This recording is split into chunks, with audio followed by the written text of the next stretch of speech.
Hello friends, स्वागत है आपका सी लैंग्वेज ट्यूटोरियल वीडियो सीरीज में। लास्ट वीडियो में हमने आइडेंटिफायर्स एंड कीवर्ड्स के बारे में बात की थी। आज हम टोकन्स के बारे में और असाइनमेंट ऑपरेटर के बारे में बात करेंगे। तो टोकन होता क्या है? टोकन होता है smallest individual single component of program. पर यहाँ पे मैंने एक इन्फॉर्मेशन ऐड की है, इन्फॉर्मेटिव, यानी कि जो भी सिंगल इंडिविजुअल कंपोनेंट है प्रोग्राम का जो इन्फॉर्मेशन देता हो उसे हम टोकन कहते हैं। आइडेंटिफायर्स है वो एक टोकन है, स्पेशल कैरेक्टर भी एक टोकन है, स्ट्रिंग भी एक टोकन है और कीवर्ड्स भी एक टोकन है। कीवर्ड्स और आइडेंटिफायर्स के बारे में हमने लास्ट वीडियो में बात की थी। स्ट्रिंग के बारे में हम नेक्स्ट वीडियो में बात करेंगे। यहाँ पे हमने एक सिंपल प्रोग्राम लिखा है, तो चलिए इसमें से टोकन कौन कौन से है वो हम देखते हैं।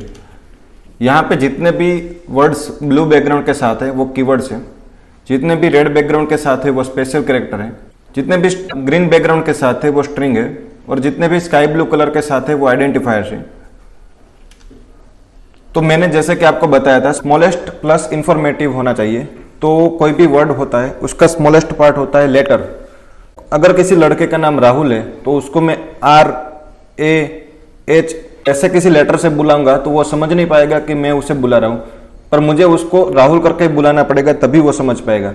वैसे ही टोकन स्मॉलेस्ट कंपोनेंट होना चाहिए पर इंफॉर्मेटिव होना चाहिए। वैसे ही टोकन को स्मॉलेस्ट प्लस इंफॉर्मेटिव होना चाहिए, यानी कि वो कंपाइलर को कुछ इंफॉर्मेशन देना चाहिए कि ये करना है। तो चलिए समझते हैं इसी प्रोग्राम से। अगर मैं कंपाइलर को V मिलता है तो वो कुछ समझ नहीं पाता, अगर O मिलता है तो भी वो कुछ समझ नहीं पाता, वैसे ही I और D से वो कुछ समझ नहीं पाता। अगर उसको सिंगल इंडिविजुअल कंपोनेंट मिलता है यानी कि लेटर मिलता है तो वो कुछ समझ नहीं पाता, पर उसको अगर वॉइड मिलता है तो वो समझ जाता है कि ये कीवर्ड है। तो यहाँ पे हमको ये याद रखना है कि स्मॉलेस्ट इंडिविजुअल पार्ट होना चाहिए और उसका कुछ मीनिंग भी होना चाहिए, उसे ही हम टोकन कहते हैं। यहाँ पे वर्ड है, वर्ड कीवर्ड है, तो ये टोकन है।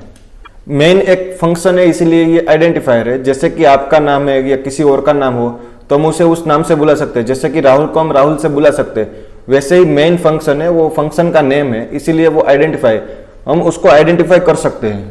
फिर ये स्पेशल कैरेक्टर है, open bracket and closing bracket. Open bracket मिलता है तो कंपाइलर समझ जाता है कि यहाँ से आर्ग्यूमेंट स्टार्ट होती है, और क्लोज ब्रैकेट मिलता है तो वो समझ जाता है यहाँ पे आर्ग्यूमेंट खत्म होती है, यानी कि ये कुछ इन्फॉर्मेशन दे रहा है कंपाइलर को, इसीलिए ये टोकन है।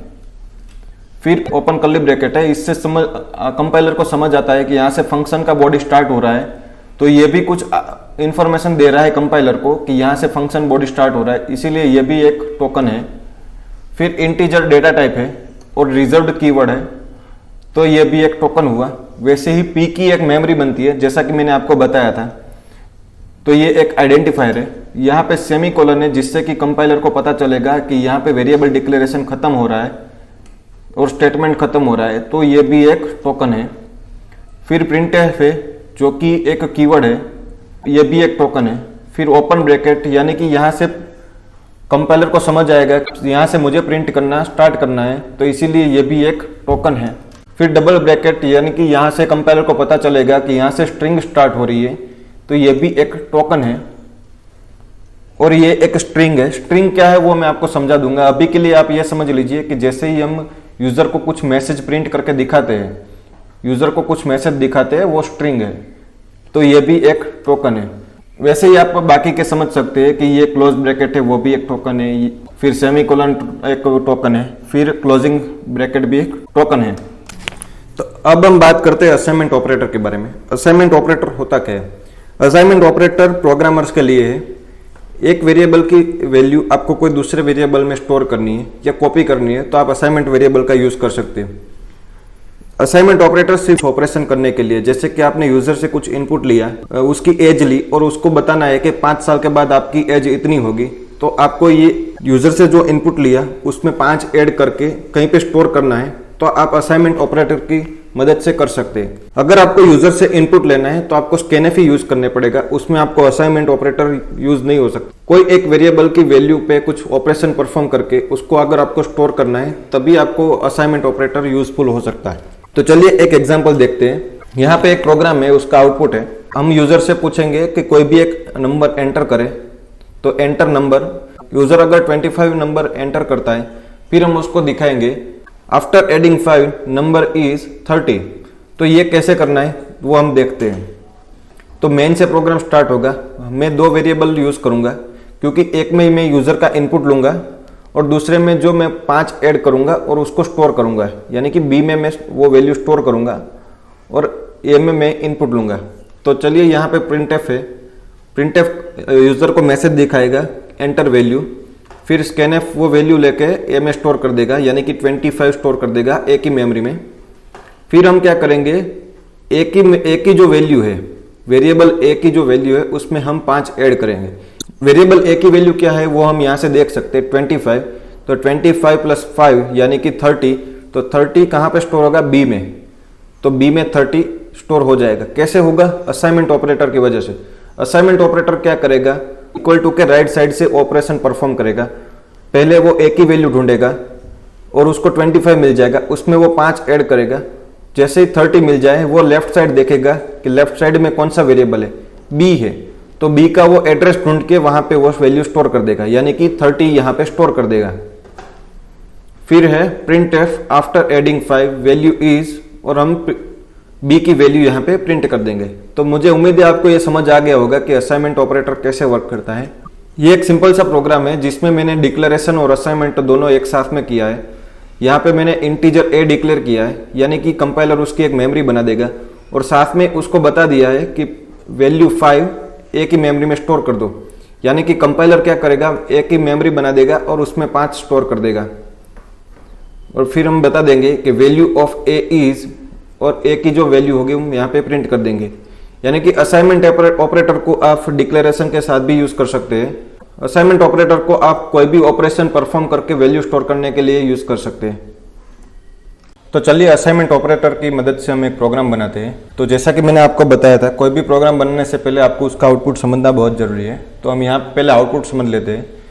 तो प्रोग्राम यूजर को बताएगा एंटर फर्स्ट वैल्यू, यूजर एक वैल्यू एंटर करेगा, फिर प्रोग्राम बताएगा एंटर सेकंड वैल्यू, यूजर दूसरी वैल्यू ऐड करेगा, और फिर हम दोनों वैल्यू को ऐड करके यूजर को दिखा देंगे सम ऑफ बोथ वैल्यू इज, जो भी टोटल होता है वो। तो चलिए अब इसका कोडिंग देखते हैं और मेमोरी कैसे बनेगी वो देखते हैं। तो यहाँ पे मैं हेडर फाइल से इंक्लूड कर लूँगा और मेन से प्रोग्राम स्टार्ट होगा। अब हमें यूजर से 2 वैल्यू लेनी है और उसको कहीं पे ऐड करके कहीं पे स्टोर करना है, यानी कि मुझे टोटल 3 वेरिएबल की ज़रूरत पड़ेगी। तो मैं यहाँ पे लिख देता हूँ इंटीजर फर्स्ट सेकंड, जो यूजर सेकंड वैल्यू देगा वो सेकंड, और दोनों को ऐड करके जहाँ पे हम स्टोर करेंगे वो, यानी कि टोटल। तो 3 वेरिएबल मैंने डिक्लेयर कर दिए और तीनों की मेमोरी बन जाएगी जैसे ही कंपाइलर इसको प्रोग्राम को एग्जीक्यूट करेगा। अब हमें यूजर को एक मैसेज दिखाना है, आउटपुट देख लेंगे हम। यूजर को एक मैसेज दिखाना है एंटर फर्स्ट वैल्यू, तो यहाँ पे लिख देंगे प्रिंटफ एंटर फर्स्ट वैल्यू। फिर यूजर इनपुट देगा तो उसको मुझे स्टोर करना पड़ेगा, इसीलिए स्कैनफ। कौन सी वैल्यू स्टोर करनी है, इंटीजर वैल्यू, यानी %d। कहाँ पे स्टोर करनी है, फर्स्ट में, फर्स्ट नाम के वेरिएबल पे। फिर प्रिंटफ। यूजर इनपुट लेने के बाद हम फिर से पूछेंगे एंटर सेकंड वैल्यू, तो यहाँ पे enter second value. Integer value लेनी है, यानी कि %d। इस वैल्यू को मुझे स्टोर करना है सेकंड में, तो एड्रेस ऑफ सेकंड। अब मुझे फर्स्ट और सेकंड दोनों की वैल्यू मिल गई है, उसको सम करना है, यानी कि फर्स्ट प्लस सेकंड। इसको मुझे स्टोर करना है टोटल में, तो टोटल इक्वल्स टू। तो यहाँ से कंपाइलर स्टार्ट करेगा एग्जीक्यूशन। फर्स्ट के एड्रेस से फर्स्ट की वैल्यू ले लेगा, सेकंड के एड्रेस से सेकंड की वैल्यू ले लेगा, दोनों को ऐड करके टोटल की मेमोरी में स्टोर कर देगा। और यहाँ पे हम लिख देंगे प्रिंटफ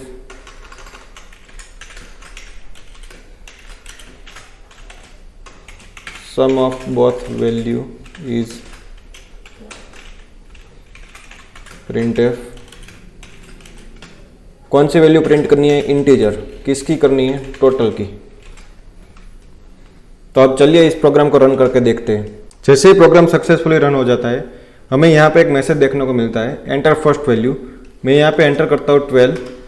तो जैसे मैं एंटर करूँगा ये 12 फर्स्ट की वैल्यू में स्टोर हो जाएगा, यानी कि यहाँ पे।